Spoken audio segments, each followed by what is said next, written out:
while you're talking, I'm talking, we're talking together. All right, let's go. Okay. That badunk was me, and that will not happen again. Okay. I was wondering what that was. I was like, I didn't do that. That was my fantasy football team.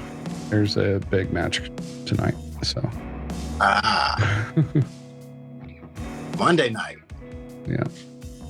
Right, perfect opportunity. So that's going to be the cold open. Welcome, listeners. I'm Howie Howard from Mr. Furious Records. You have joined the third take. Third time's the charm.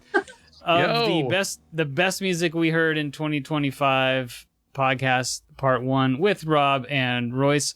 Rob, good cross promotion, has a fun experiment going on with AI and fantasy football over on his YouTube channel, which I will link to in the description. Rob, what's going on besides you can AI fantasy check football? it out at tokenbowl.ai, and I might actually make the playoffs, which will be great, but I am not as stoked about that as I am connecting with two of my favorite music lovers at the end of the year for what is one of my favorite Christmas traditions, which is recapping the best music of 2025, which is difficult to do because there was so much great music this year. A lot of great stuff this year. Royce, how you doing?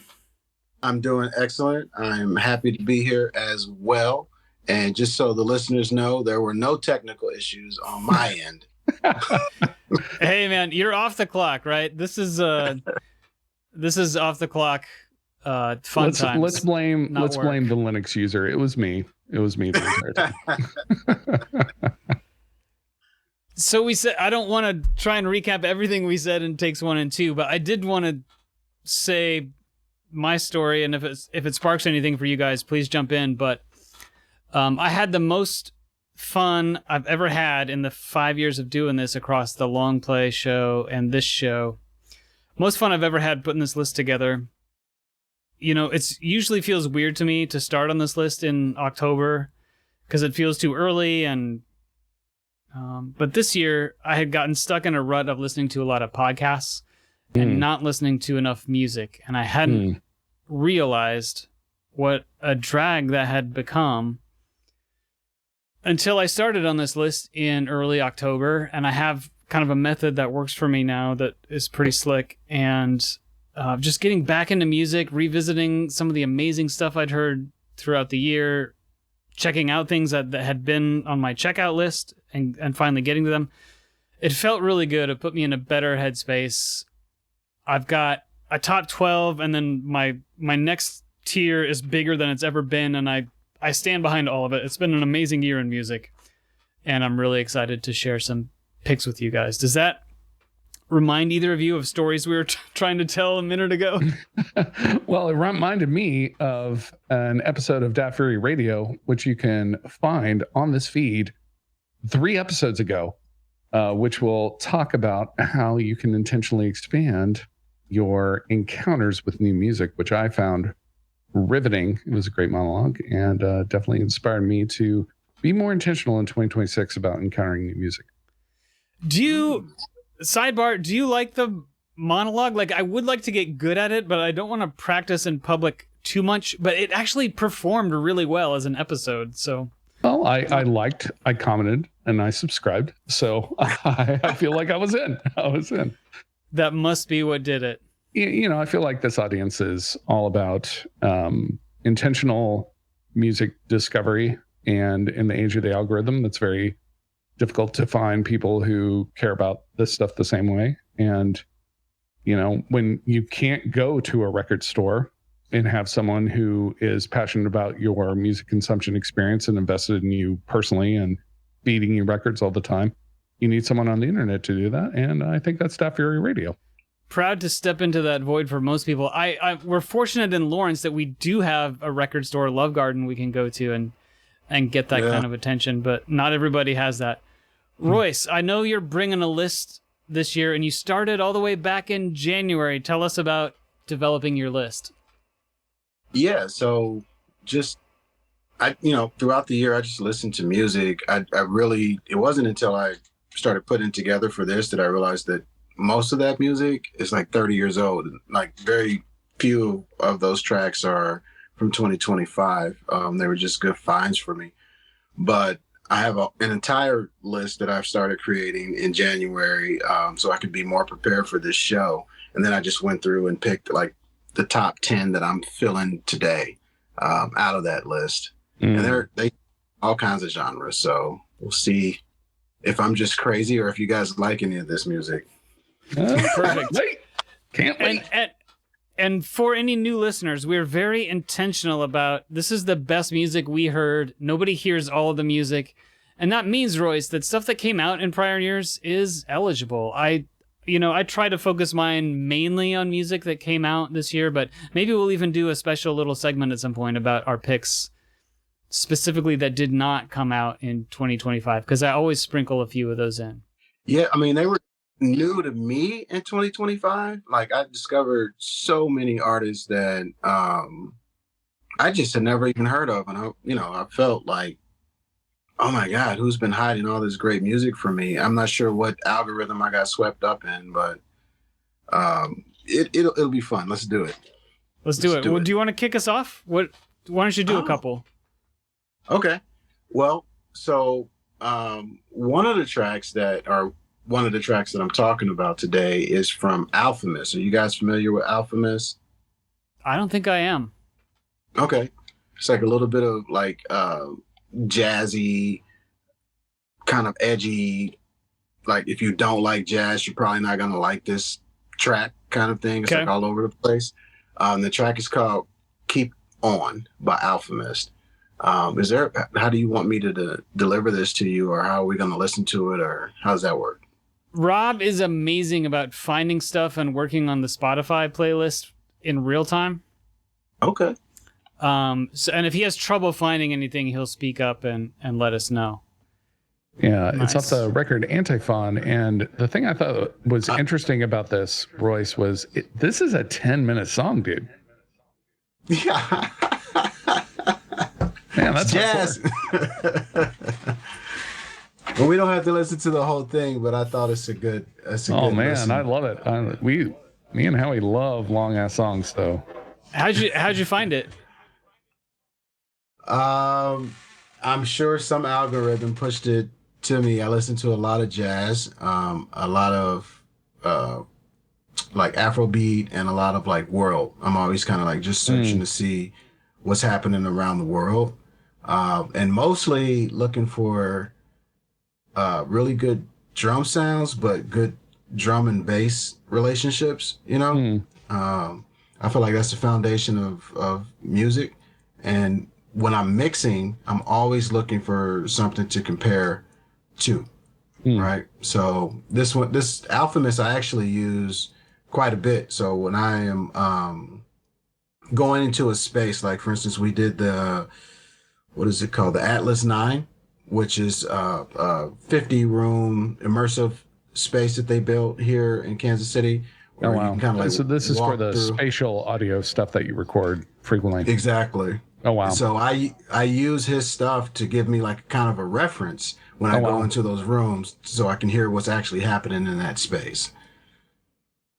So that's how I came up with it. That's crazy. Very nice. That's crazy. No, I can't wait to listen to this record. There's a lot of great music here, and also the plays are like massive. The record's from 2017, but man, I'm stoked.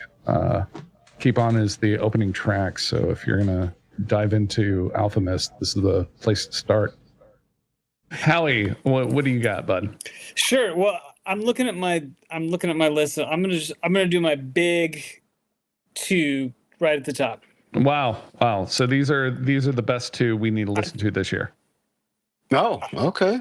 Yeah. If I had to narrow a top two, this is what it would be. All right, let's go. Okay. Amber Mark. Really? For the idea. Wow. I've been on Amber Mark for a while. You have been. And I think you're the one who introduced me. That's massive. Could be. And when I talked to Reach earlier this year, I had it wrong in my mind that he was the one that introduced me.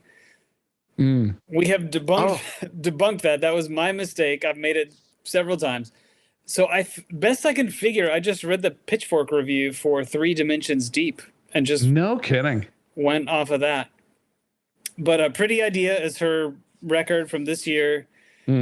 Everything you could want in a pop record. It's got 1 foot in the world of 90s R&B, 1 foot in the present day with super modern creative production. Her voice is incredible.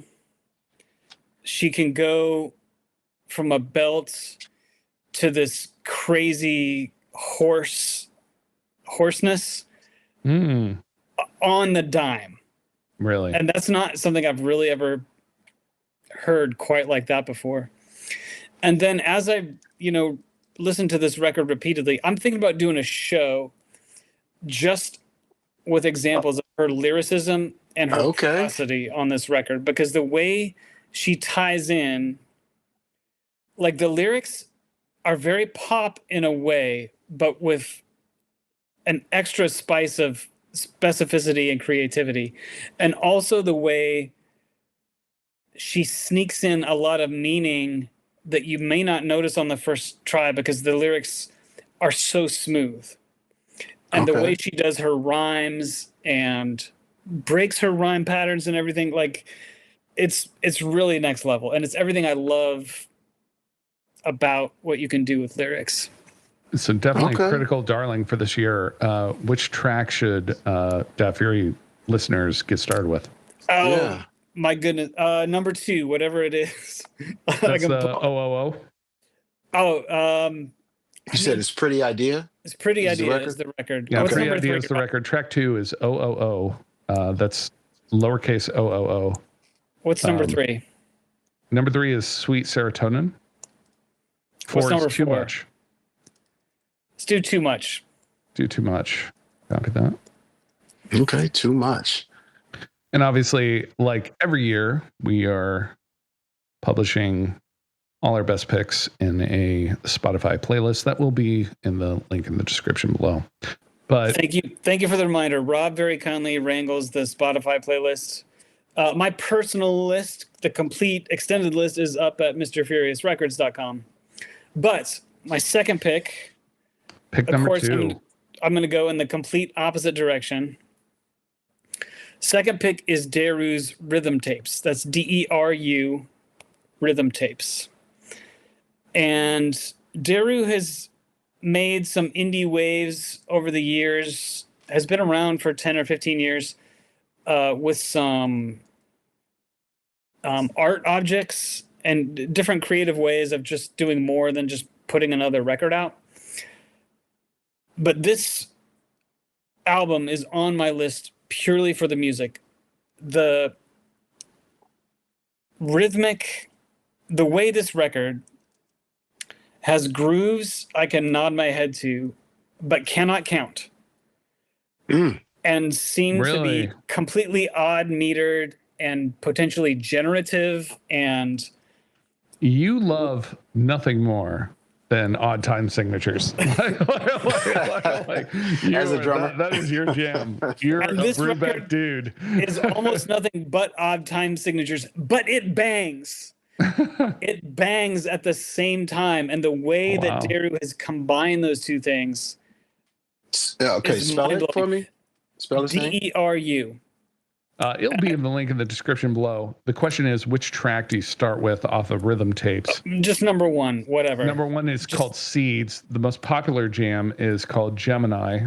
Currently, that is track 5. But I am happy with either of those. I just hit play and let disappear. it go. And I'm going to make a comparison here only to underline the point of how big I think this record should be.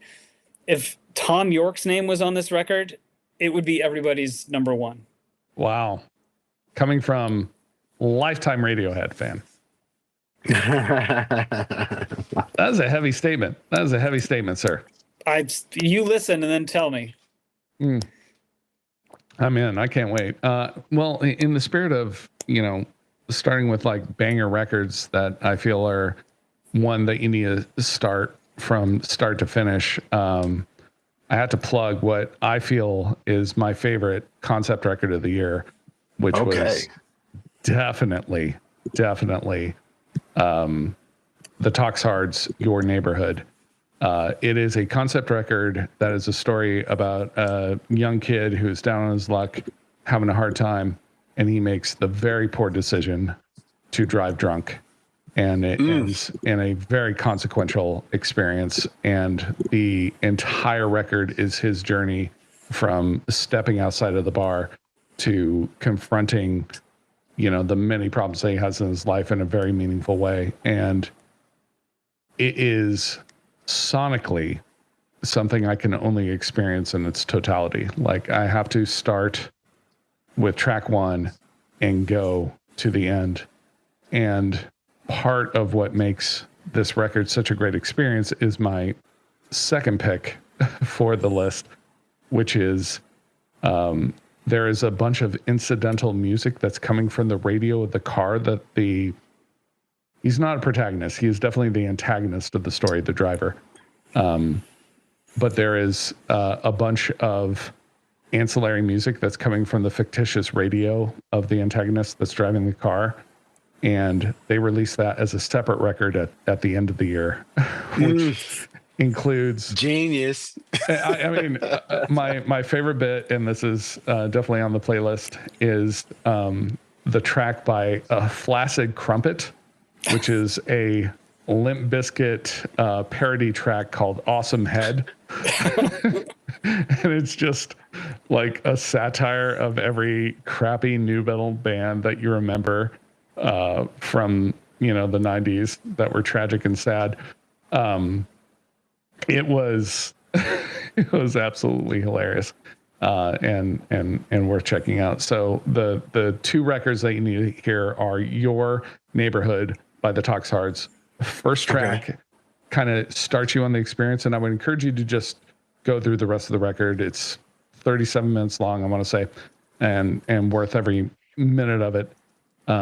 And then if you were curious about some of the musical interludes and some of the bits, all the tracks go, flawlessly into each other. And if you were like, man, that sounds like a really funny song, Casey Michael Donovan, the drummer, released the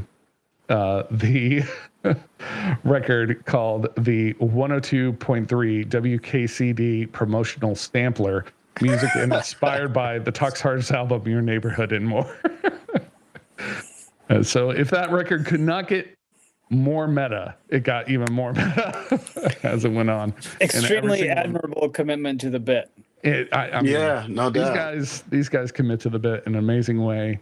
Terrific musicianship, terrific songwriting, and as I discovered over November, me and Jess finally got to see them live.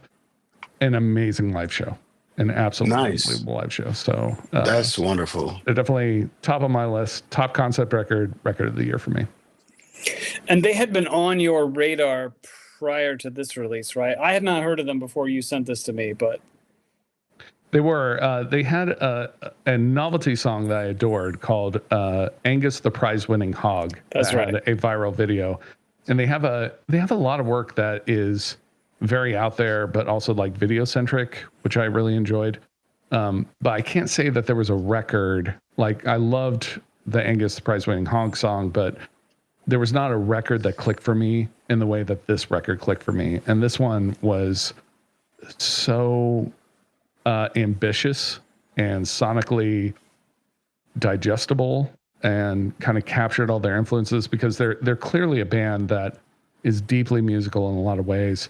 They're coming from Prague. They're coming from theater. They're coming from Broadway. They're coming from jazz. They're coming from a lot of different influences. And I feel like this is the first time, and it should be said, this is their first time as a three-piece in the studio. And this record, as a three-piece in the studio, congealed in a way that I don't think I've heard before. Like, I feel like in the other records, there were a lot of great sounds and there were a lot of great songs that I loved. This was the band producing a record that I loved. And it's been a very long time since a single concept record is something I need to listen to multiple times. And this one is definitely it. Say It's what? kind of like sorry. if OK Go had made Who's Tommy or something. Yeah. I mean, that's a good way of putting it. But I will say, as much as I love, and I love OK Go, you and I saw them in college. This is more musical. It's just way more musical. There's a lot of stuff going on. If you want to like start and just kind of like get a taste, don't start with the first track. Start with the second track, which is Beatrice, and it'll give you a sense of like how seriously musical this record is going to end up being, and how much sonically the scope and the ambition of the record is. It like it's an overture. It sets the tone for the rest of the record, and then as you get in, you're like, man, this is a biting piece of music for 2025. Royce, you were going to say something. Totally forgot. But I know what I was going to say. I was going to say, you said 3-piece band. So are we talking drums, bass, and guitar? Yeah, they tour with an additional guitarist, but the three of them are multi-instrumentalists. They all play all the instruments all the time over the course of the live show. My sense is they are definitive collaborators on every song. Okay. And then OK Go, which you guys just sped past and is brand new to me. If I'm going to jump in, where am I starting? Am I starting on Oh No in 2005? I would not. Okay. Start with the treadmill video. Yeah, well, the treadmill video is what they're really known for, but the record that I think they are the best at is a breakup record that Damien Kulash wrote, the lead singer, called "Of the Blue Color of the Sky." Okay. And the video to start with is "This Too Shall Pass" on YouTube, which is a Rube Goldberg machine of epic proportions. This too shall pass, huh? Yeah. Okay. We saw them at the Granada in Lawrence when I was a sophomore, I'm a junior, and I think Howie was a sophomore. And that sounds about right. And opening for the Donnas, I think, right? Yeah, which is the whole reason we went. We didn't even want to see OK Go. We wanted to see the Donnas. And we saw OK Go, and we were like, this band is great. Like, they're amazing. Was that the night it thunderstormed as we were driving back? And we pulled over and sat out like half an hour of the worst of it in somebody's carport? Yeah, we had to, because I was terrified that we were going to get hail, which we did until we got into the carport, and blessedly no one saw us out. So we just, talked about the band we just saw, which was terrific. I think about that carport a lot because I drive up 75 like all the time. I have for years now, and I have no idea where it was, like what town it was in or whatever. No, I was just like, man, I do not have comprehensive insurance on this car. We have got to park. It's a mythical carport. Yeah. Okay, Royce, do you have a couple more picks for us? I do have a couple picks, and Rob, I sent them over to you just in case. But smart. I've been down my OK Go trip, so let me get my playlist back up. All right. Can't pronounce this name at all. I'm not even going to try to ruin it. It is literally probably 13 or 14 characters. Can't pronounce the DJ Turs, and DJ somebody else is a part of it, but it's weird because it's almost like a mix between hold a second. The record's called Inja Ya Gang, so that's the one thing I can probably say. But the music, it's got a drum loop that absolutely doesn't change, which usually drives me crazy.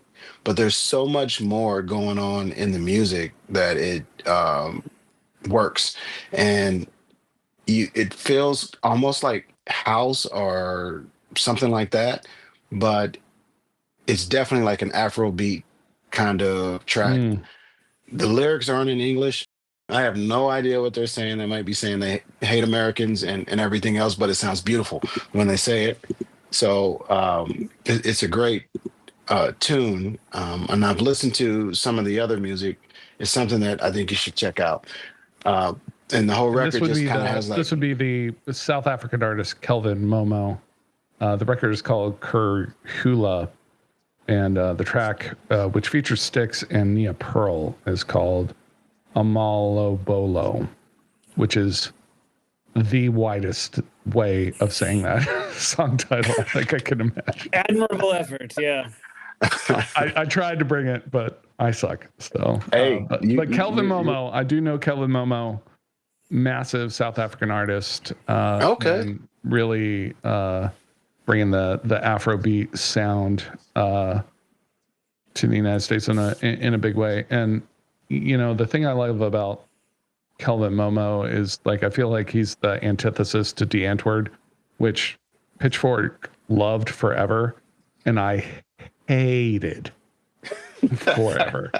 I was like, this guy Ninja is a fucking poser. I don't understand why people listen to this guy. Like, I know he can spit rhymes super fast, but he is an absolute worthless human being.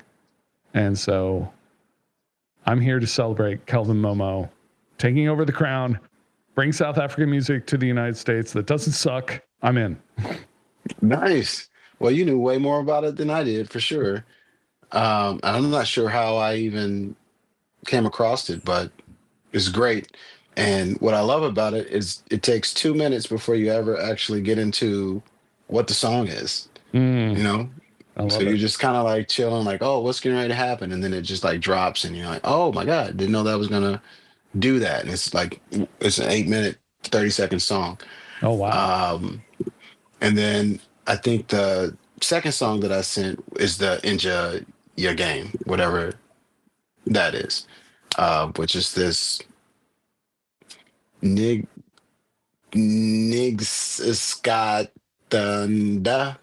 I think is the artist's name. I'm sure that's exactly how they pronounce it. We will have it in the playlist, and can't wait to hear it. But it's great. It sounds like you're listening to a lot of world beats this year. Is that fair to say? That is fair to say. A lot of a lot more like, well, it's interesting with this because a lot of the stuff that I've been listening to has more acoustical music than I've kind of listened to in the past, like less electronic, even though this track for sure has electronic like fills and vibes, but it's somebody playing those things. It's not like a sequence or something kind of set up that I really enjoy. And it's laid back. So these are the kinds of things that I'm listening to while I'm doing other things, you know, but I want to kind of be in a good mood and in a good space. And I don't want to have to concentrate on it. There's quite a bit of great musical stuff happening. And then this third one that I did, you guys might even be familiar with, which is Fela Kuti, I think is how you would say it. Which is all acoustical music. I'm pretty sure it's like somewhere in Africa. I can look it up real quick. Nigeria, I think. Nigeria? Okay. Love it. Love it. Didn't know anything about this artist my whole life. Discovered one song. And, you know, just quick side note. Earlier this year, or actually late last year, December last year, my stepdaughter's toilet started to leak through the ceiling. So we had to cut a hole in our ceiling to replace it, make sure there was no mold or any that kind of stuff happening. So I took that opportunity to run all new cabling through the house, right? So I've got all like Cat 6A, I've got speaker wire everywhere, because I'm just like, I'm going to be as future-proof as I possibly can be. Wow. And I listened to... That's a lot of extra work for a toilet, my man. Yeah.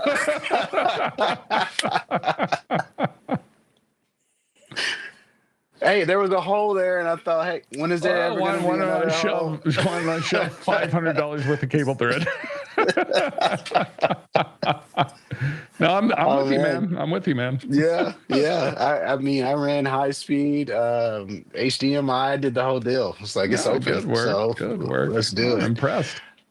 But I did that listening to this Fela Kuti. I had just discovered this artist and just spent literally 2 months listening to the catalog, and each song is probably this one's 14 minutes long, 14 and a Mhm. half minutes long, Yeah. almost 15 really.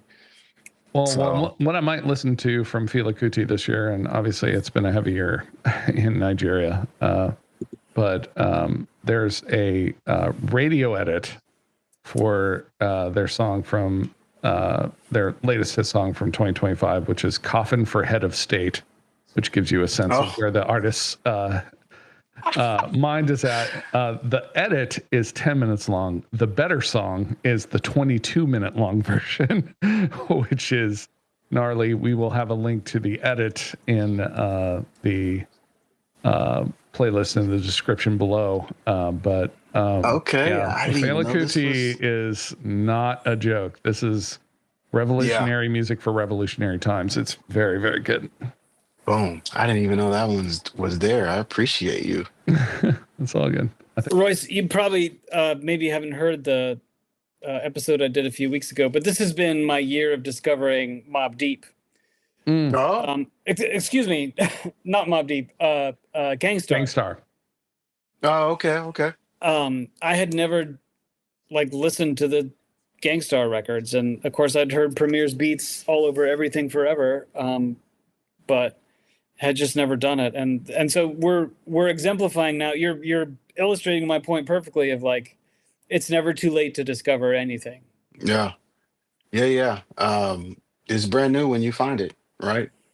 All right, so I'm going to do 3. I've got as I'm looking at my list, I see kind of some different categories emerging. So I'm going to do 3 here. These are 3 that are going to appear on a lot of other lists. That does not take anything away. That only adds to the value of these records. But they are going to be some pretty popular picks. Okay. First of all, De La Soul, Cabin in the Sky. Only out a week and a half or something at this point, but as I told Approach privately, to me it just sounds like the future that I wanted. It sounds to me like it crossed over from a parallel world that split off 8 or 10 years ago. And it's so, I mean, the opening skit brought a tear to my eye, how they handled with Dave and the bookends, of all that. I thought that was a perfect, emotional, but perfect setup to get into what a De La Soul record means in 2025. And then the record is, it's just great to hear the guys, and it sounds so unique. It's not, I don't even quite have the words for it yet. It's a subtle kind of uniqueness. It's not like Yeezus or something that's radically in your face with its uniqueness. It's a uniqueness of master craftspeople setting out with intention to do something true and beautiful that only they can make, which of course is my kind of favorite type of thing, and one of the measures I look at art by. What's the taste of the record that you think the listener should start with? Oh, I've got to do a better job of preparing. Do you think songs. You Don't Stop after this first skit? Yeah, that would be totally fine. Cool. So yeah, and it really kind of stands alone. There's not another record like it this year. Oh, wow. I think you probably say that for every year De La Soul puts out a record. You probably could, and I don't want to get into a best since type of thing, and I like all their records, but if you wanted to do a best since, you'd be going back pretty far. Oh, wow. Massive return to form is what you're saying here. Well, massive evolution. Okay. Massive I'm into that. transformation in a way. The heart is the same.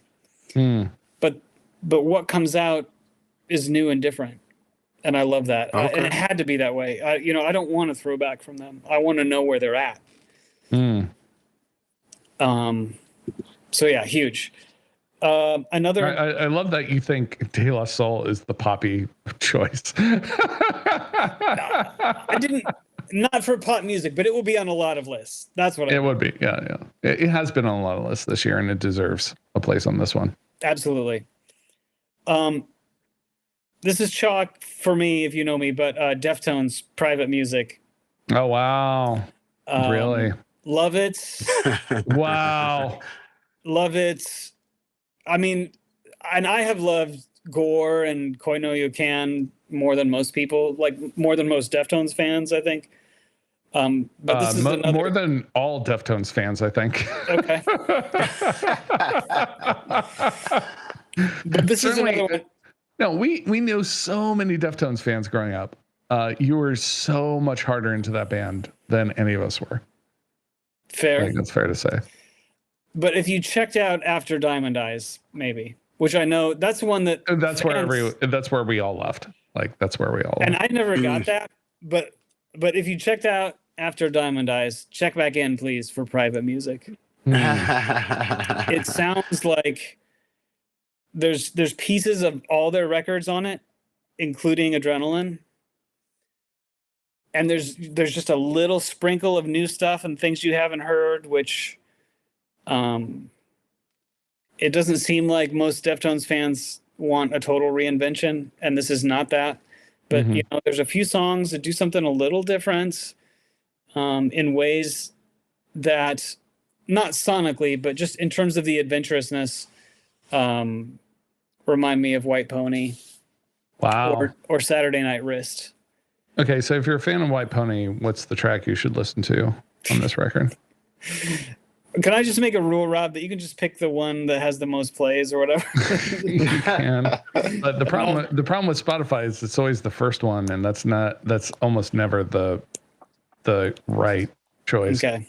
But we will do that. It opens. But I guess let me be the early Deftones fan that checked out on the podcast and be like, okay. Obviously, a lot of us checked out after Chang.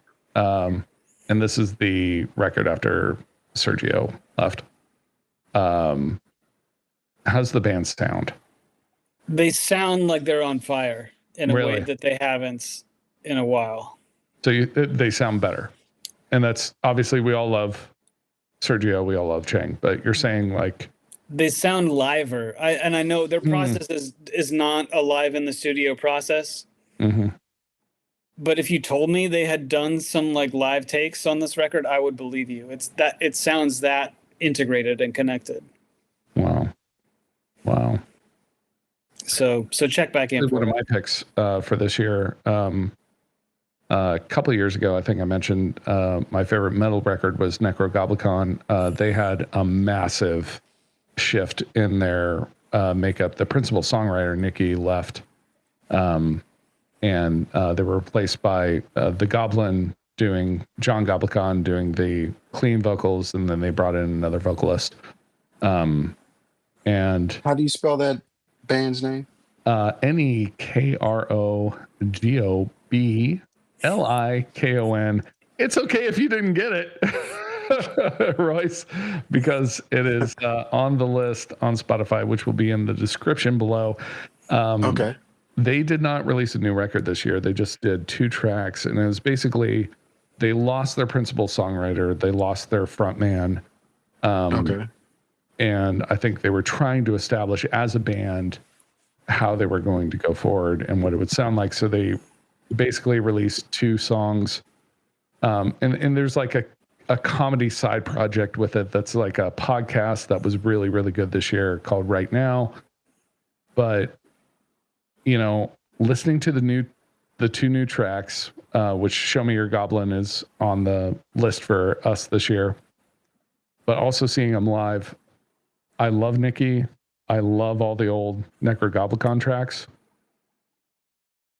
The band sounds better.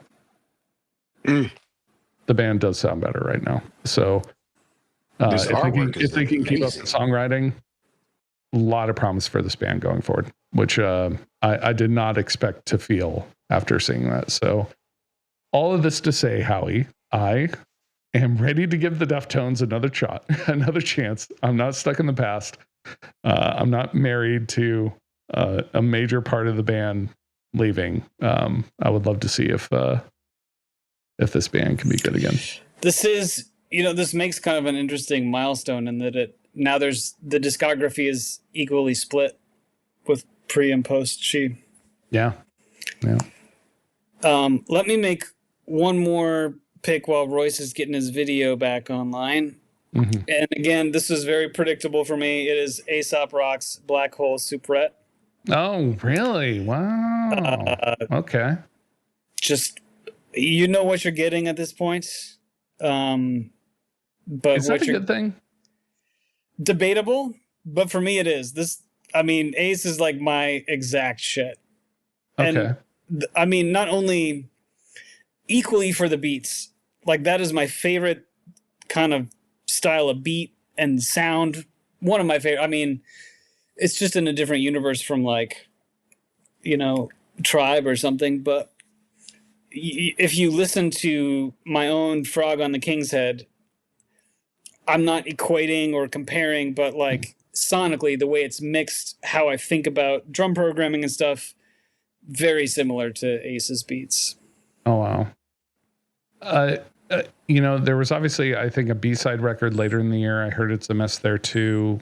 Is there something off of that you think people should listen to, or just stick to the main record? I like them both. I feel like... So I've got... I heard It's a Mess There Too in my more category, my second tier. In the long run, I might end up listening to I Heard It's a Mess There Too more. Really? Just because... Is that recency or... No, I just love that casual, made it quick, first thought, best thought kind of thing.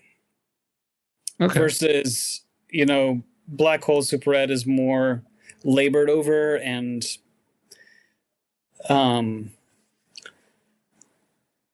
they're both wonderful. I put Black Hole Superette in the top tier based on what I'm interpreting of Aesop Rock's own. To me, that was like the big release, the blockbuster. It was. Well, but right. I feel like this is the case with all that artist releases, right? Like there's the record and then instrumental cut of the record and then all the B-sides. I just feel like there's such a transparency with that artist's audience, that it's just like, we're going to give you everything that we worked on over the course of the past 2 years or whatever. And, here's the main creative vehicle. But if you are hardcore and you want to dive into everything, like you can hear it without the vocals, and then you can also hear everything we left on the cutting room floor. I don't know if this helps answer your question at all, but probably the Aesop Rock record I've listened to the most is Skeleton. But probably the one I've listened to the second most is the Malibu Ken side project with Tobacco. I'm sorry, what? Ace made a record with Tobacco called Malibu Ken. What? And I've never heard of this. All the beats were made with analog synthesizers. Oh, of course. That's how you know it. And oh my God. The album is actually called Malibu Ken. Yeah. The worst. The art is crazy. Please put this album cover, which is disgusting. The thing. Yeah, but the album is nuts. It's so good. Wow, from 2019, 10 tracks. Jesus. I've never even heard about this before, but that's why we do it. That's why we do it. Hey, Howie, do you think it's time for a break? I do think it's time for a break, Rob. Let's come back in 1 week with more of the best music we heard in 2025 on Dat Fury Radio. Do you think we'll be wearing the same clothes? Likely. Almost certainly. I might change only my socks. There we go.